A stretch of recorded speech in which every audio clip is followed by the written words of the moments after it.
नाज़रीन जीअं तव्हां ॾिसी रहिया आहियो इमरान टीवी चैनल तव्हांखे ॾेखारे रहियो आहे MPA नवाब सरदार खान चांडियो साहब जी ख़ासि हिदायत ते पीपुल्स पार्टी जो अॻवान नौजवान नवाबज़ादा रेहान खान चांडियो राति जे टाइम 2 बजे बि कंबर शहर जे हलंदड़ बरसात में कंबर शहर जी विज़िट ऐं कंबर अली खान माला ऐं कंबर मीरो खान रोड नाको ऐं कंबर सेलिमा रोड ऐं मुख़्तलिफ़ चौकनि ऐं रस्तनि जी विज़िट कई।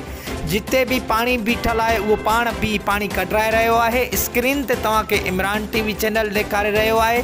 जीअं त असांजे MPA नवाब सरदार खान चांडियो साहब जी ख़ासि हिदायत ते मक़सूद मेमन साहब जी भी कोशिशुनि सां ऐं असांजो पीपुल्स पार्टी जो अॻवान नवाबज़ादा रेहान खान चांडियो असांजे सूबाई सलाहकार वज़ीर आला सिंध जो सलाहकार असांजो हाजी रसूल बख़्श चांडियो सां राब्तो करे जंहिंमें डिविज़न मिशन हिकिड़ी कंबर लाइ हिकिड़ी मिशन अॻ में उन ॾिनी हुई। वरी ॿी मिशन भी असांजे नौजवान अॻवान रेहान खान चांडियो कंबर शहर लाइ आणाई आहे। जीअं त कंबर शहर में 2 मिशनियूं हाणे कमु करे रहियूं आहिनि, मुख़्तलिफ़ चौकनि ते पानी कढी रहियूं आहिनि। स्क्रीन ते तव्हांखे इमरान टीवी चैनल ॾेखारे रहियो आहे।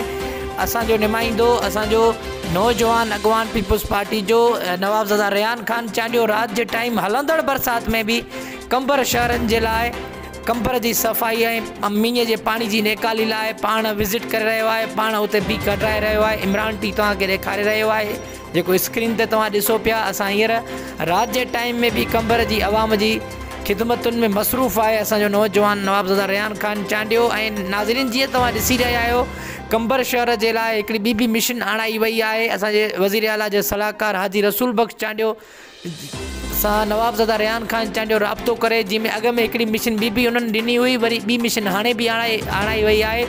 ऐं कंबर शहर में वॾियूं मिशनियूं जेके 2 कमु करे रहियूं आहिनि। नंढा जनरेटर त इलाही आहिनि पर वॾियूं मिशनियूं हाणे 2 आहिनि जेके तमामु जिते वॾो पाणी आहे उते उहो हिकिड़े जेको जिते कलाक में नंढा जनरेटर कढनि था उते वॾी मिशन जेकी आहे उहा उते 10 मिंटनि में कढे थी।